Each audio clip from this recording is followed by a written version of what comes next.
Hello, hello. Moments of Panic. Moments of Panic is my motto, my motto for my life, I guess, because my stage fright hasn't lowered in all the years. So I started to make music when I was like 14, 15, and started to perform when I was like 14. But stage fright was always with me. And when people say like, when you're on stage, the stage fright is gone, it might be true for some people, but not with me. Sometimes it's rising. So let's see how it goes today. I'm Robert Lippok. I'm very pleased to be here. Thank you, Roberto. We've been friends for a long time, almost 70 years or something. Yeah, you can't remember. No, I'm very pleased that you came here. I would like to talk a bit about my work, where I come from, where my origins are. I'm from Berlin, from East Berlin. I grew up in the East. I started a band when I was 16. When I was 11, I started to listen to, it was like 77, I was listening to a lot of radio. John Peel was a radio presenter from London. He played all kinds of underground music, dub reggae, and all that kind of stuff. And I was 11, I started to be interested in music, and punk rock came, Sex Pistols and all that. And a bit later, like industrial music came, experimental music, Throbbing Gristle, Cabaret Voltaire. And don't ask me why, but it grabbed me, you know. I think it, for me being in the experimental world for all my life now was not a decision, it came to me, like the experimental art grabbed me, said like, Robert, you are part of us. It was never a decision, I never made a move towards it, I was always kind of in, even maybe I was a weird kid already, so I don't know, maybe it's in my genes. So, Ornamental Verbrechen comes from, as I said, from East Berlin. East Berlin was gray, even this picture is black and white, but if it would be in color, it would look pretty much the same. This is a bit my surrounding where I come from. Christmas is coming soon. This is the Palast der Republik, which the conservative government torn apart a few years ago. That was like a place for like people to meet, but also for the East German government to have their meetings, like very much in the city center. I just skipped through these things a bit fast. This is like my old neighborhood. This is how it looked. As a teenager, I was listening a lot to Cure and all this kind of stuff, and this kind of depressing surrounding was like perfect. And what I liked about East Berlin was that you could see a lot remains of the war. So there were a lot like destroyed buildings. You could see like bullet holes in all the buildings, and I kind of liked that because it felt to me like the city is showing where it comes from. The city is showing what Germans and what, especially in Berlin, happened. Like Berlin was the origin for all this Nazi bullshit. So the big destruction of Berlin was kind of right, of course, and I even as a teenager, I liked this situation that you could see something big happened here. Yeah, this is like punk rockers, or some old friends like hanging out. This is around my neighborhood, like 1 minute from my house in 82 or something. This is like the corner, Leipziger Straße. This is how it looks now, clean and chic. Yeah, founding a band in the GDR meant that, and especially the name of my band was Ornament of Verbrechen, meant that we were illegal from the very first second on. So we were not allowed to play. In the GDR, you needed a special permission to play. So you needed to play in front of a jury, and they said like, oh, this is cool, or no, this is not cool. And we thought like nobody has the right to judge us, so we said like we don't want this official paper. That meant that we could only play in churches. Yeah, that's funny. The Protestant church in the GDR had a big heart for punk rockers. Don't ask me why. I think maybe it had to do with like the peace movement, and the peace movement was connected to the hippies, and the hippies were merging into the punk rock scene. So the Protestant church was like giving shelter to all these kinds of underground movements in the GDR. So I found myself being a young punk rocker with a leather jacket and trying to look as cool as possible in a church with an altar with Jesus there, and punk rockers drinking beer, and like normal people who wanted to go to the service were there too, and of course they were shocked. But this was like a place of freedom for us.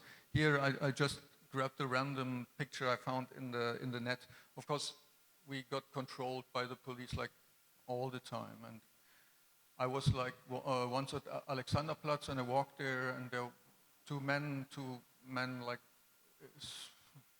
not looking like policemen, like normal people, came to me and said like, you come with us.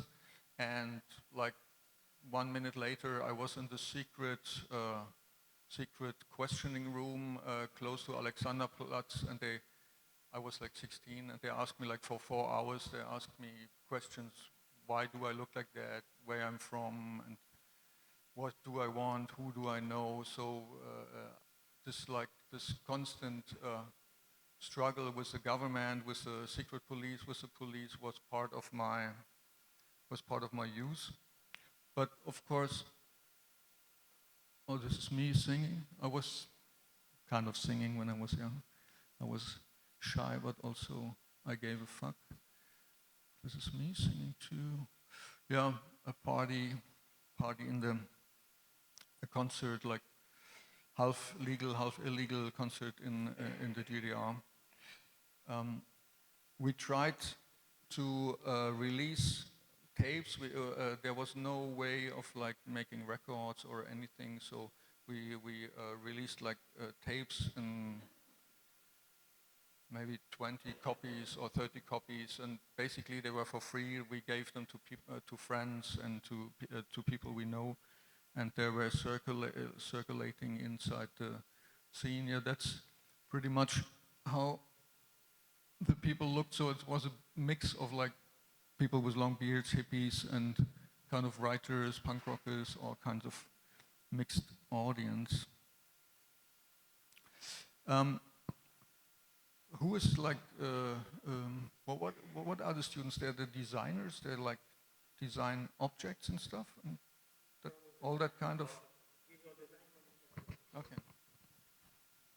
So as my band always was like into like objects. We were looking around trying to find objects who look cool but also sound cool. So those are, because we had not much money and we had no access to instruments, those were like 3 of our first instruments. The right one is of course like a gasoline tank, and it sounds beautiful. It sounds almost like a steel drum.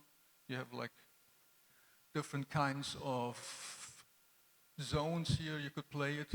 This one is actually, this is Lego inside this box, and my grandma used to clean our children's room, and she put the Lego into this plastic box. And when we started our band and we had no drum machine, we wanted to sound like Human League or some bands like that. One day my brother drummed on this like plastic box with Lego inside, and it sounded like an electronic snare drum. So we thought like, wow, this is amazing.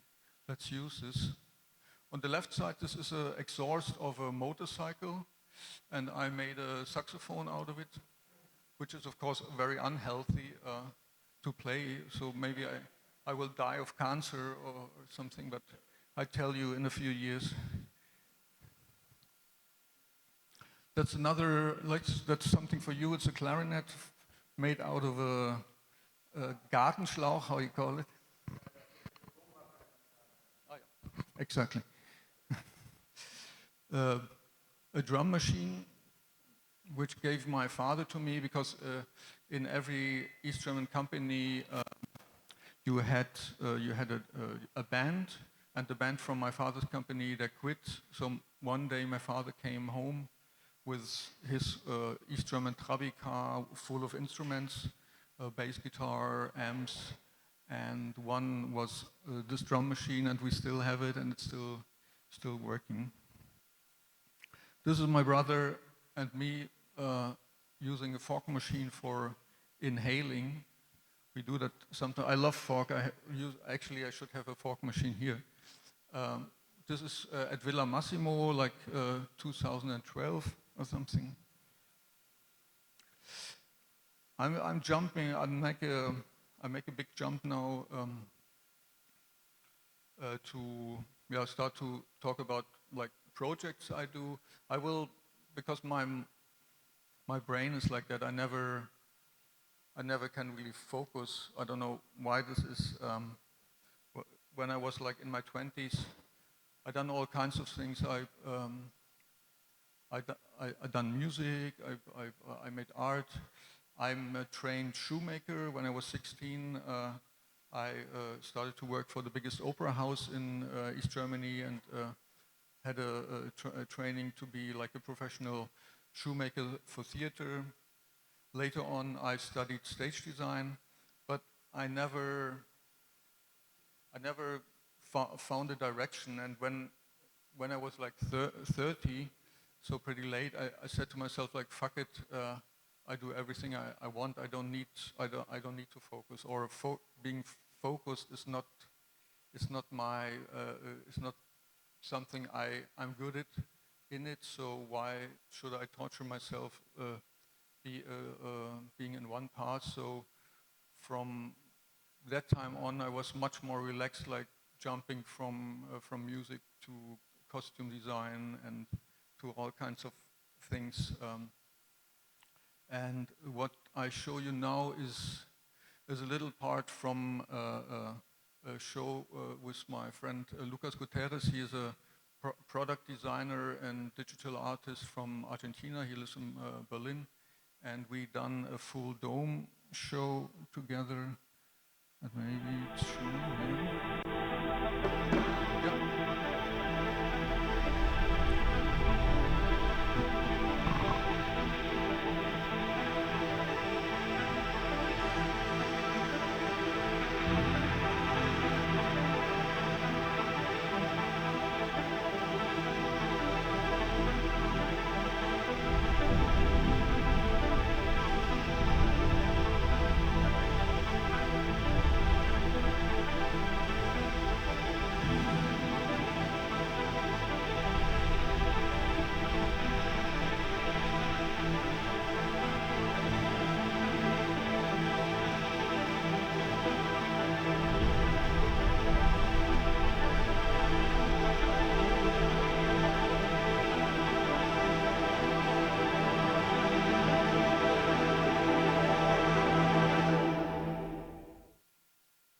That is just a snippet.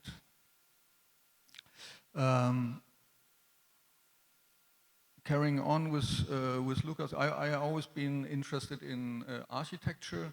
There's an architect in like one of the most famous new architects in Germany called Arno Brandelhuber, and he loves like neo-brutalism, and he loves to take things how they are and not changing them too much. This is like these two towers are the remaining parts of a big plan for creating what is in the pencil, the black stuff in a pencil. What is graphite?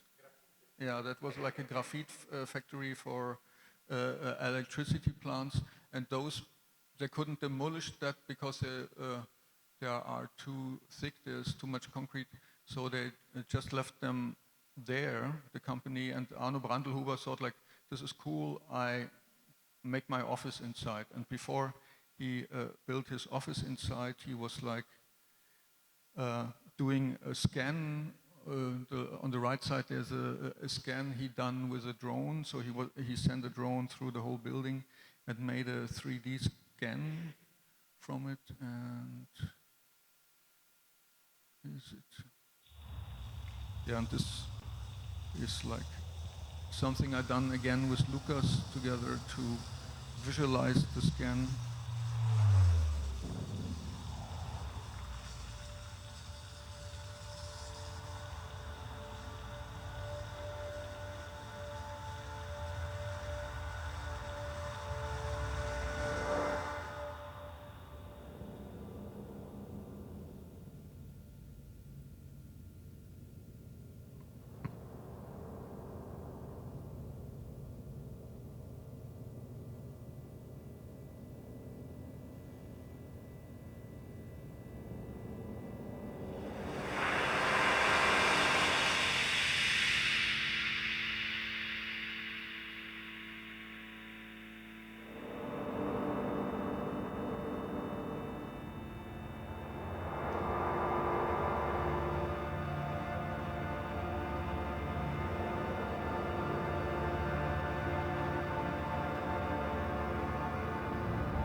And we implemented these plans because what Arno Brandlhuber did, he didn't put a roof on these towers. He left them open, so there were all kinds of plants growing, and that was not deliberate, but by chance, by nature. But he kept it like that.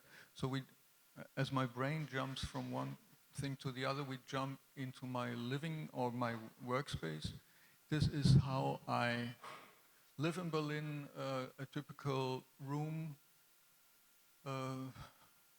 typical Berlin room with these typical windows and stuff. I don't have a studio, I just have a desk. I had a studio, I had a studio for years, but I never been there, so I always was working at home, and I find as a method like jumping out of the bed and going straight to your desk and making music. I find this very refreshing. Sometimes I get up at 4 o'clock in the morning and make music. This is for me a very, very good time to be focused. When I was a teenager, I was like working like all night long. I was like working till 7 or 8 in the morning. But as I'm getting older, I have to shift my shifts. So now is my new working method is getting up very very early. I have some Technics record player. I have loads of vinyl. I have not too many instruments. This is my desk there. Like, yeah, some synthesizers. I have a mixing desk, which is Venice. It's like the live mixer of the techno generation from 15 years ago. Like Dasha Rush and all these people had it. It's a live mixer, so the EQs are very, they're grabbing, very direct, and the sound is okay. It's okay enough for me. So this is me playing in St. Petersburg a few years ago. That's a typical live set. As I jump from thought to thought, I also jump when I play live from instrument to instrument. I often use contact mics, so I often try to find like pieces of nature or things I find around the venue, because somehow I need to connect to the space when I play. I always need this time to adjust, and often when I play, I go much earlier to see other bands do sound check, or I walk around and I find branches and things like that. Here I found some branches and I used them with a contact mic. Luckily I had a bottle of Jägermeister as a support from the festival. I don't have always Jägermeister, but the festival got sponsored by Jägermeister, so I had not only a bottle of Jägermeister on the table, I had like a Jägermeister machine next to me, so it was like... This is another setup. This is from Armenia. Well, I played in Armenia. I found like little stones. These are also parts of plants, which I play with like a percussive, electric percussive instrument. Up there, it's an old picture of me. This guitar was actually drilled to the table, so it could stand like this, so I could play with it, but it could also like just stay and create feedbacks. And I had this little metal engine to make the guitar strings work. This is Lucas and me playing live. This is how, when we play live and we have visuals. That was a festival in Dresden. This is an installation I done called Objects and Bodies. It was about techno music, a group exhibition which travels the world at the moment. It was in Sri Lanka. In September I was in Sri Lanka presenting it, and it's now in India, I think in Mumbai. And my idea was to think of techno like techno was in the beginning. So like the techno artists were not present, they were like invisible, and it was more about the machines. And there's a famous techno DJ called Tanit. He started in '87 or something, and he said, I'm not. There was a comparison house music and techno music, and he said like, I don't like house music, and I don't like this. I'm German. I have no soul, and this is kind of funny, but in a way, it's also like a nice path to think. So I'm German. I have no soul. I don't need to make soulful music. So I can make techno music, which is sometimes like super square, and not much is happening. And the less is happening, the more happy I am. So here I created a machine which was feeding basically itself with sound. The sounds came all from just function generators. So it was not actually a synthesizer, or were not synthesizers or a modular synthesizer. They were like just signals from gates and LFOs. This is me installing. Another installation, here you can see the percussive instruments. They're made by a Polish company, but they're very, very strong. I often work with glass. I see here, when I walk around the building, I see a lot of glass bodies, and I work with glass bodies too. I use them as like filters and amplifiers. Sometimes I put microphones inside. Sometimes I put speakers inside. So it depends on what the installation is, and the principle is like, Helmholtz resonator, maybe not, is like Heinrich von Helmholtz was like creating in 1890 these like perfect shaped brass forms to find like the frequency of the body. So he was like building. I show you later. He was like building different sizes of round shapes, which could, when you were listening to it, could create a perfect like sine wave tone. So I'm working on that field. That here's like a virtual version of that. And because I'm not a perfect presenter, I jump now to my browser and carry on there. Yeah, here you see the Helmholtz resonator, and this has like a certain frequency. I was not so precise with my glass bodies, so they were like differing. I mean, the size was differing from one body to the other, so the sound was differing. But of course, I didn't put too much attention to like the tones themselves. This is a work I done for the Venice Biennale. I was working on a big field on an island, La Certosa. It's very close to Giardini, and it's still there. And what I did, I was it's a very quiet piece.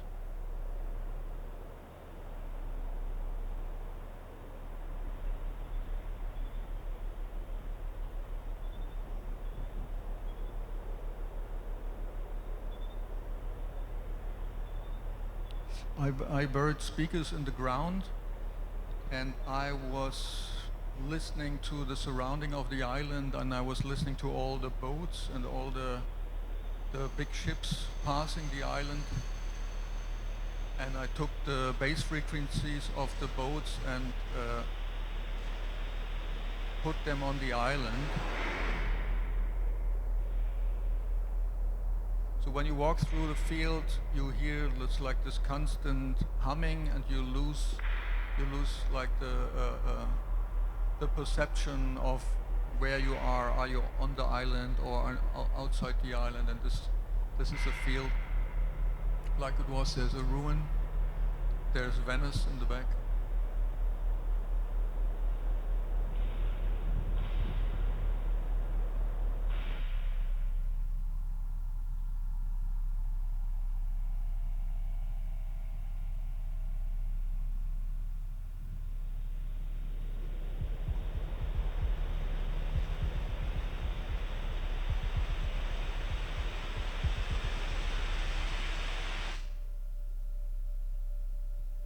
And what I also did, I was recording.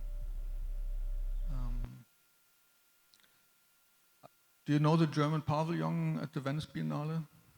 Anybody been to Venice, to the Biennale?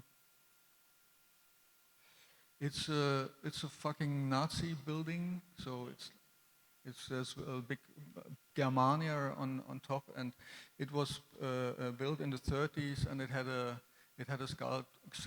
sculpture by Arno Breker in it, and it was there to present like the power of German fascism, and I've been lucky that I could enter the building when there was nobody inside, so it was pre-installing, and I was like recording and trying to understand acoustically what the building is, and I found like the acoustic kind of offensive in a way, because it was so liveful and so reverberish that every movement you made, every step you made, you felt like I'm disturbing the situation, I'm disturbing the holy German blah blah blah.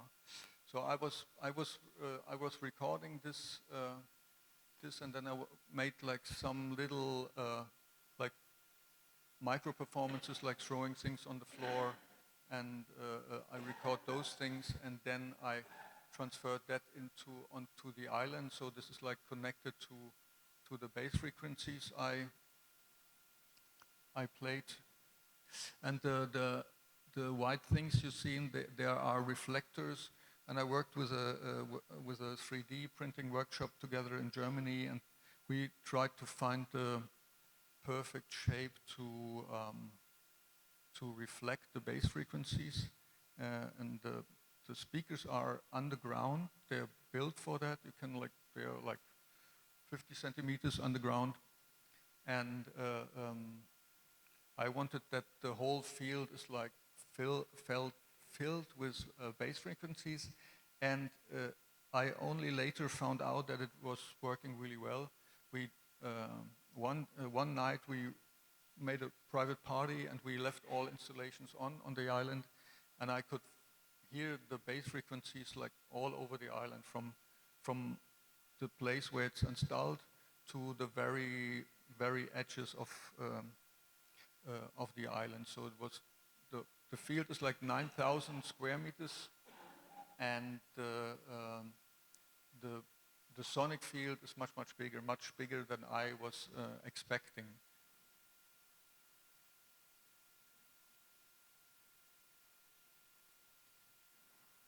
My intention to work there was that because it looks beautiful and it's nature and it's grass and blah blah blah, but it's all remains from a military complex.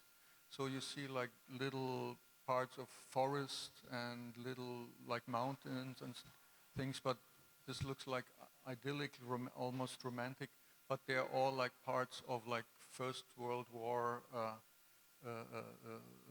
like military production. There also been like a grenade testing ground on this island. So I found this wie sagt man, den Widerspruch, like the oscillating between like having nature, which is like reformed and reshaped by humans, and having like this whole history of destruction. I wanted to incorporate this into my work.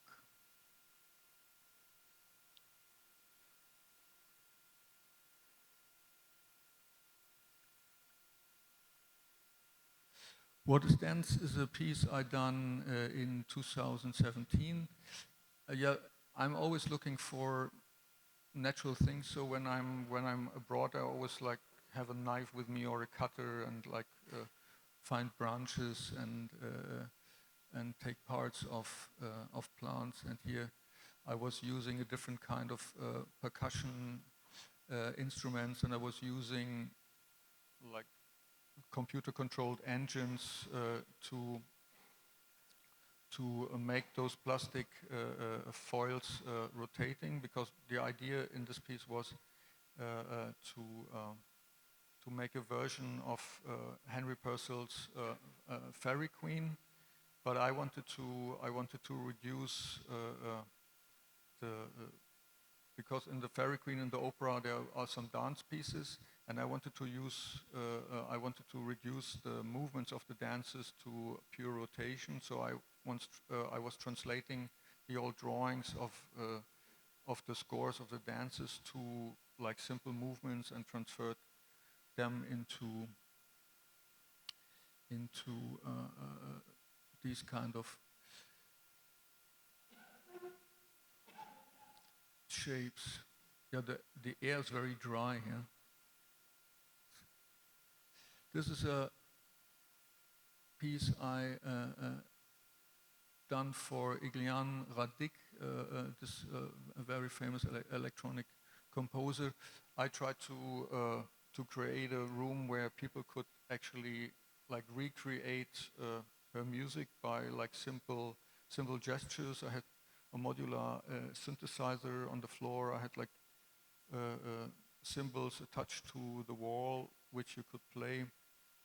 I had again branches in the back here and some tuning forks, like so people could come and like play and find their own way of getting closer to Iglian Radic's compositions.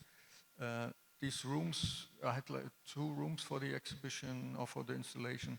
They were like close to each other, so you could hear like sounds from one room and sounds from the other room, and they were mixing only on the floor. So when you were inside the room, you couldn't really hear what the other peoples were doing.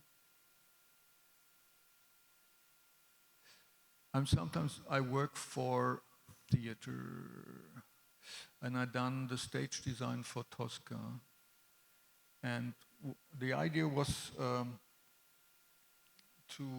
we put the orchestra on stage, and we put them on this Drehscheibe, we call it. It's like this rotating, how do you call it in Italy?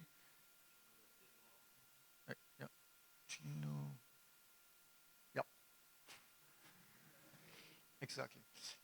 And the idea was to use the whole theater as an acoustic place.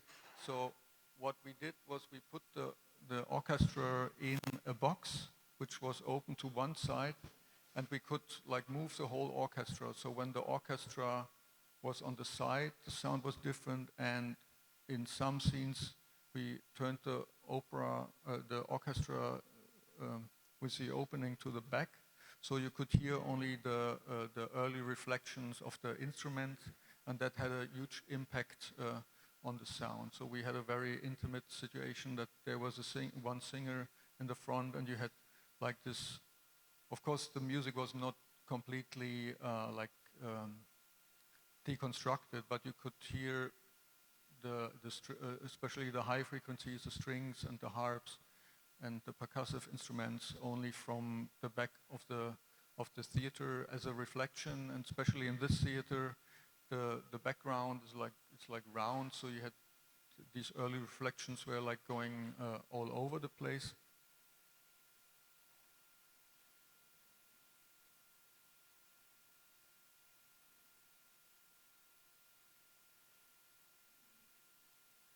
Yeah, here you can see a bit like the conductor in the back, and some typical German contemporary theater, half-naked people doing crazy things.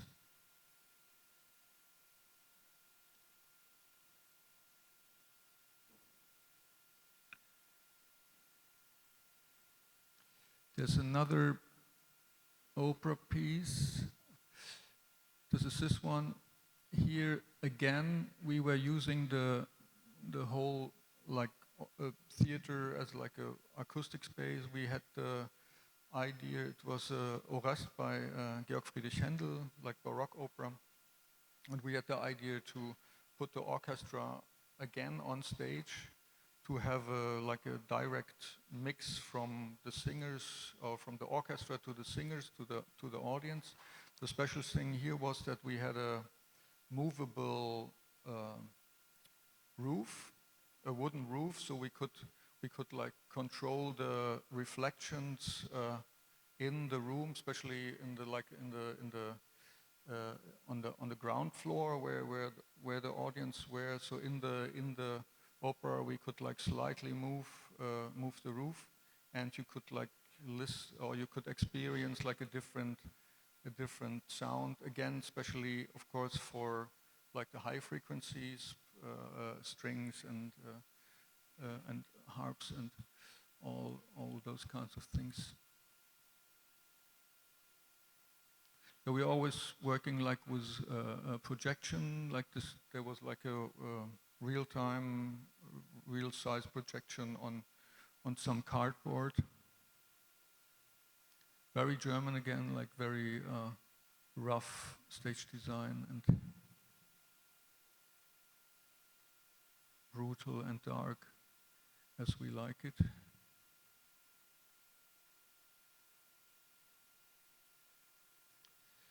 Maybe something very simple. Artist Tape Club I was in Addis Ababa with the class of Olafur Eliasson, and we were making an exhibition on a big field, and I was thinking, what could I do? And my idea was to collect like tapes from the 80s and 90s and 70s. So I was, for days I was walking around in the city and finding like old shops and buying tapes, and I built, with the help of workers, I built a kind of, this was like one of the shops here, and this was like eucalyptus wood they use for building, like, and for like all these kinds of structures. And I built like I built a structure on the field with I built it all alone by like just tying it together. And this is the structure. It had some lights. It had some I had some like tea. I could make tea. I had a tape player. And my idea was to like to bring the students from Germany together with the people from Addis Ababa and to play music and to talk about the music, about their musical traditions. And we had some very interesting talks of how traditions get vanished, because now, of course, everybody is making or producing techno and producing pop songs, also in Ethiopia.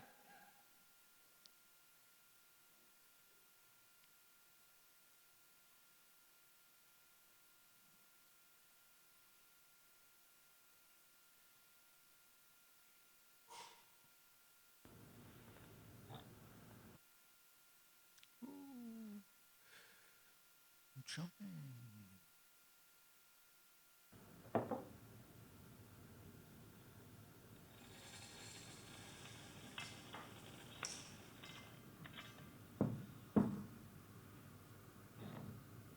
Yeah, this is a piece I done with a colleague from the US. It's actually how they, it's for the Ethnological Museum in Berlin, and this is how they preserve wax rolls from like early ethnological recordings. So the red pills are wax. So they do like a negative from the original wax rolls. Then they do from liquid wax. They do a positive, and then they store them in special places.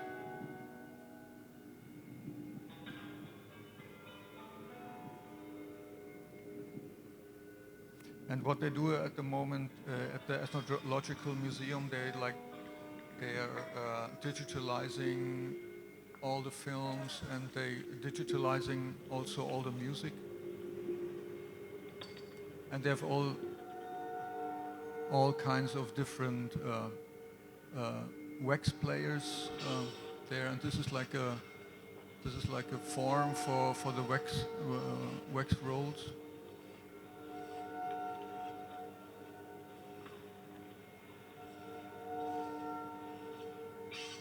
Mit der in ihre Funktionen aufgelösten Seele ist so gründlich abgewirtschaftet, dass für Verwertung in Unsterblichkeitsfragen nicht viel erübrigt. Oder doch dasjenige nur, was in trüb durchwogener Gefühlsempfindungen, im Confusus cubitandi-Modus, in deutlich geklärte Anschauungen sich hinübernehmen lässt. Klar et distincte. Bei Überblick des Menschengeschlechtes unter all seinen Variationen auf dem Globus Intellectualis, im Auge des Denkwesens getragen, das auf eigene Wesenheit ungebeugt sich selber denkt. Und am 38. war ich ein Jahr, 8 Monate. Yeah, here you can see Seit das dort bisher it's beim basically like a Arbeitsmaterials entgegenstehende Hindernisse seitig basically like a record player, but the other way around. So it's like, no, it's not the other way around. it's like a record player. So it's like digitalizing the wax roll, and then it goes to the hard drive. So as you can see, I do all kinds of things.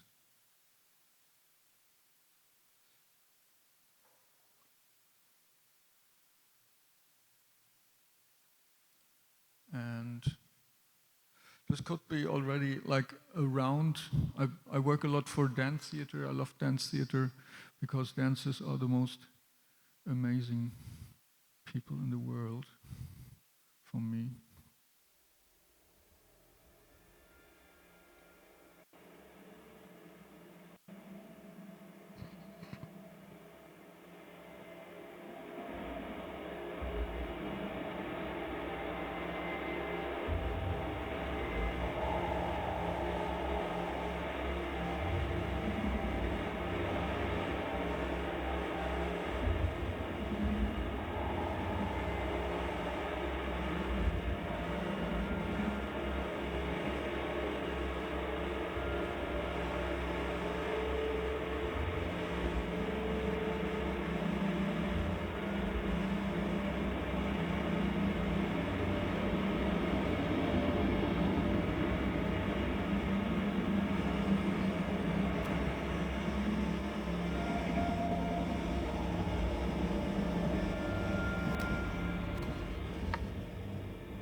This was like in Akademie der Künste in Berlin. It was a piece called "The Pose" about like identity in the 21st century. So the dancers were talking about they like experience and how they present themselves in the internet, and like how one guy was like showing his Tinder profiles to like attract other men, and it was like a very like also very intimate piece.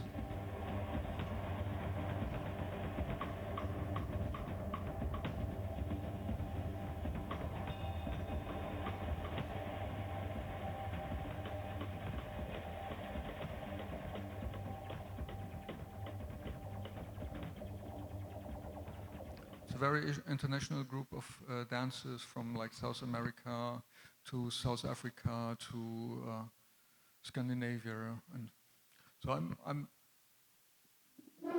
mean, as you can see,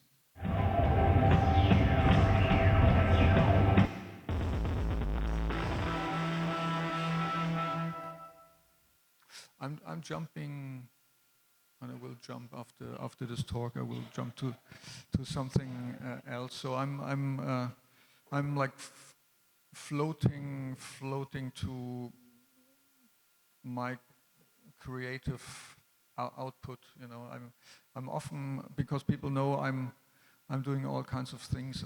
I get asked like many different projects. So I like that. So through the years I never had the longing of like putting more focus onto my work. And maybe I hand over to my friend and colleague Roberto to maybe add something or to... Okay, so art, science, and nature. You know, I was thinking about those key words, and actually all this amazing work, wonderful work, which goes through all kind of media, technologies, and also, you know, art and science. When we think about artists, there's a kind of a cliche, you know, the artists, they do those stupid, crazy, well, not stupid, but crazy things, a bit bohemian. And then there are the scientists, which are so precise, so straight. But actually, the artists, in order to do what they do, they have a kind of pathology. You know, they have a kind of obsession, una mania. Cioè, essere artisti in questo modo significa essere in una mania, in un'ossessione, ossessivi compulsivi, potrei dire, mentre quando pensiamo agli scienziati, sorry, I just switched to Italian just to... Quando pensiamo agli scienziati così precisi, così scienziati appunto, immaginate Carlo Rovelli, un astrofisico che ci deve dire di cosa stiamo parlando. So, quanto è grande l'universo, quando finisce, come è iniziato, o la fisica quantistica. Quindi gli scienziati hanno bisogno anche di un linguaggio, di una narrazione, di una letteratura, come gli artisti, come in questo caso vedete con Robert, hanno proprio un'ossessione che riguarda per esempio le tecnologie, no? E iniziate anche a pensare a come collegare questa costellazione di cose che abbiamo visto con quello che state facendo. Cioè, questi non sono semplicemente dei progetti, dei casi studio, ma sono delle cose organiche che possono avere una relazione con noi. Per questo è straordinario, come dire, essere testimoni anche di questa apertura di un cassetto intimo, no? Noi siamo partiti con delle immagini in bianco e nero di una Berlino Est della Repubblica Democratica Tedesca. E Robert ci ha raccontato che in tanti lavori che ha fatto, ha iniziato a lavorare in teatro, per esempio uno dei lavori importanti che lui che ancora conosce, insomma, è stato il calzolaio per il teatro, per l'opera.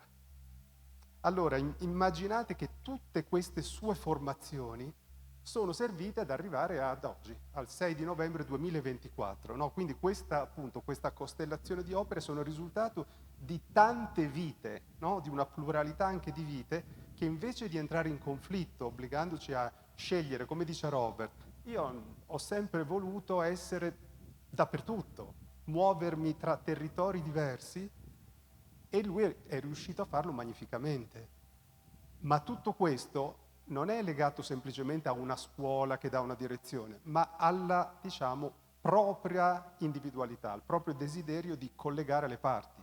Quindi è possibile, e ora come ora noi dobbiamo disegnare le nostre vite, no? Non semplicemente preparare un curriculum, ma collegare tutte queste cose che sembrerebbero anche incongrue, e invece non lo sono. Teatro danza, installazioni, performance, ma non è un collage di possibilità, è proprio una mania che si declina di volta in volta con dei formati diversi, perché ogni formato ha bisogno di una sua lingua, di una sua pratica, anche di una sincerità, no? Nella realizzazione. Sorry, I just opened up a little bit. But... Questions? Then we can talk, of course, because we'll be here after the second part, so to speak. I mean, the demonstration of what is going on with these machines. And another very interesting aspect is the setting up through an entire life of your own system, the setup. You know, if you think about musicians, like guitar players, you know, they spend all their life setting up all the pedals, or modular synthesizers. Every day there's a new piece which should be used. Designers, a pencil.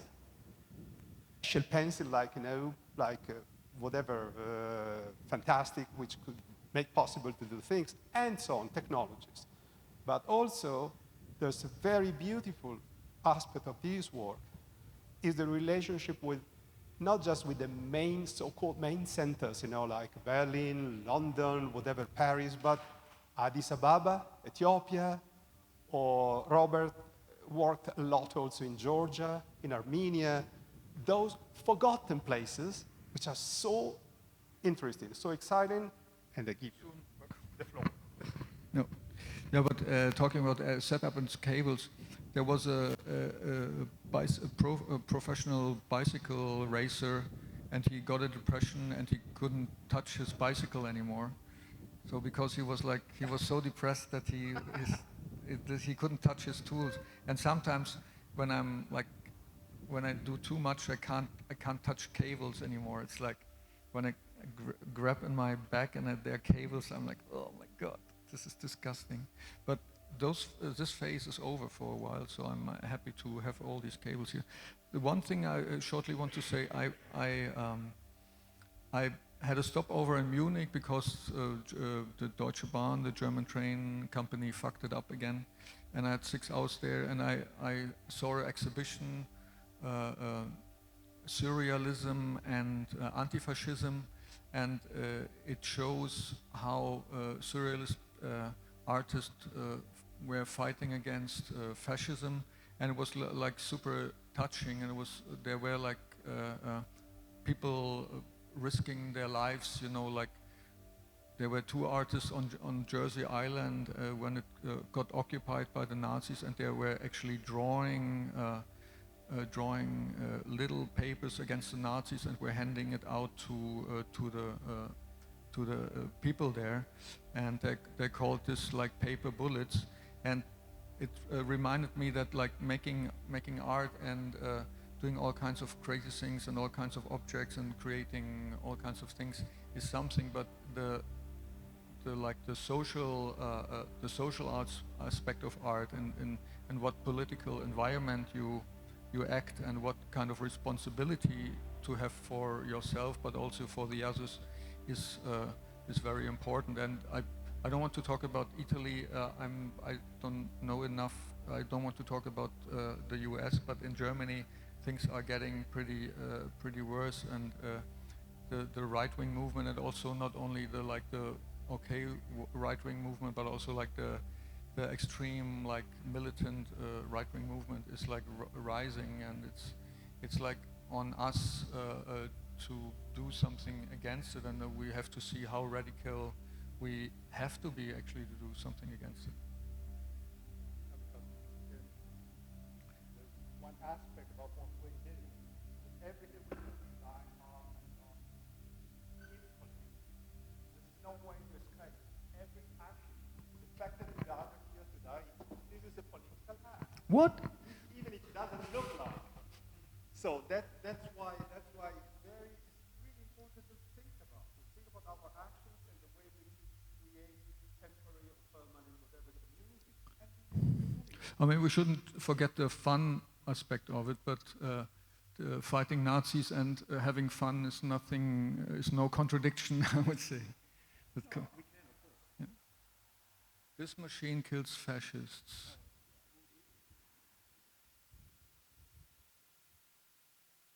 That's Rudy, yeah, like a famous folk singer. You know Woody Guthrie, right? Woody Guthrie was a reference for Bob Dylan. Have you heard about Bob Dylan? Remember that? Yeah, so Woody Guthrie was a reference. This land is my land. Yeah, so thank you for having this like epic talk. I'm sorry I got carried away. I will continue with some live actions. I will make it too long. What I will present for you is something very new, and it's actually some raw elements which will maybe lead to a record. I wouldn't call it like tracks, but the things I build, like forms and shapes and structures, are like only 1 month old, and I presented them 2 weeks ago in Mexico, and I'm not sure if the system will fuck up because it fucked up in Mexico, so I hope my new setup will stay alive at least for 20 minutes, and let's see. Huh? It's a church.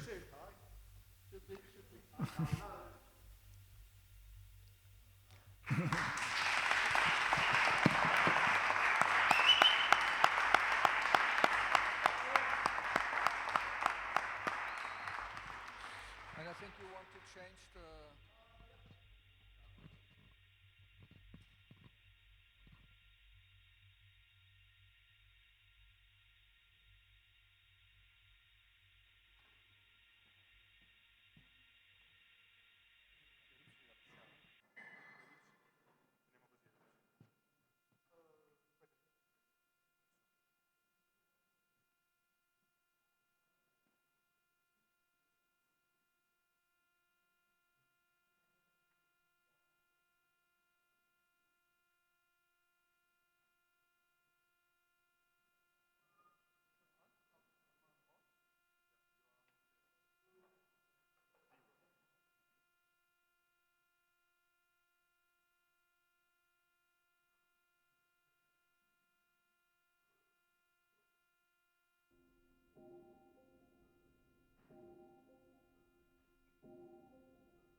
Ja, vielen Dank. Mille grazie that you all came, and thank you to Usmaradio and to Roberto and all the team and the university for having me and for allowing me to make distorted noise for all of you. And I hope you got something out of it. You got something? They look so fucking inspired. It's amazing. Yeah, thank you. Have a safe home. Allora, Robert ha già ringraziato, io voglio soltanto aggiungere, oltre alla nostra università, chiaramente lo studio Tassinari Vetta di Trieste, che ha creato tutta la grafica per Bioma, e poi soprattutto quando ci siamo proposti di fare un festival il mercoledì alle 5, ho detto, ma voi siete fuori, ma per chi lo fate? Per voi. Quindi grazie a voi per esserci, perché è importante anche percepire che questi spazi, si era spento. No, è anche importante percepire che questi spazi sono degli spazi di questo luogo, fluidi, che possono diventare tante altre cose. Cioè la stessa aula magna, non è detto che sia solo aula magna, ma anche molto altro. Quindi quello che vorremmo fare nel quotidiano, ogni tanto, anche davanti alla macchinetta del caffè, sperimentare delle cose, cioè continuare a sperimentare. Quindi sapete che avete a disposizione luoghi, persone e personaggi e controller